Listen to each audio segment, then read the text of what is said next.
ચાલો હવે જોઈએ ઉદાહરણ 7.11. એમ દ્રવ્યમાન અને એલ લંબાઈના એક સળિયાની તેને લંબ હોય અને તેના કોઈ એક છેડામાંથી પસાર થતી હોય તેવી અક્ષને અનુલક્ષીને જડત્વની ચાક માત્રા કેટલી હશે?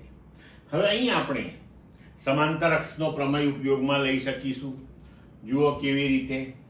ધારો કે આપણી પાસે એમ દળવાળો અને એલ લંબાઈનો એક સળિયો છે, બરોબર છે, અને તેના એક છેડેથી પસાર થતી પરિભ્રમણાક્ષ આપણે આકૃતિમાં દર્શાવી છે એ બી, બરોબર.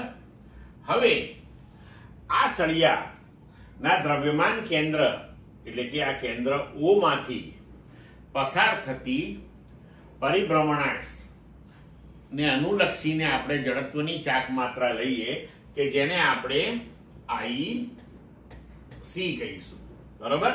તો હવે AB અક્ષને અનુલક્ષીને જો તેની જડત્વની ચાક માત્રા I હોય તો આપણે સમાંતર અક્ષના પ્રમેય અનુસાર લખી શકીએ કે I બરાબર IC વત્તા એમ સળિયાનું દળ ગુણ્યા બે અક્ષો વચ્ચેના લંબ અંતરનો વર્ગ. હવે IC કેટલી છે? તો સળિયાના દ્રવ્યમાન કેન્દ્રમાંથી પસાર થતી ને સળિયાની લંબાઈને લંબ એવી અક્ષને અનુલક્ષીને સળિયાની જડત્વની ચાક માત્રા એ આપણે આગળ ટેબલમાં જોઈ ગયા, એ થશે ml²/12. તો હવે અહીંયા આપણે IC બરાબર લખીએ ml²/12 અને D બરાબર શું થશે? તો કે L/2. તો હવે આપણે લખી શકીએ I બરાબર ml²/12 પ્લસ ml²/4 અને આપણે સાદુરૂપ આપીએ તો આપણને જવાબ મળશે I બરાબર ml²/3.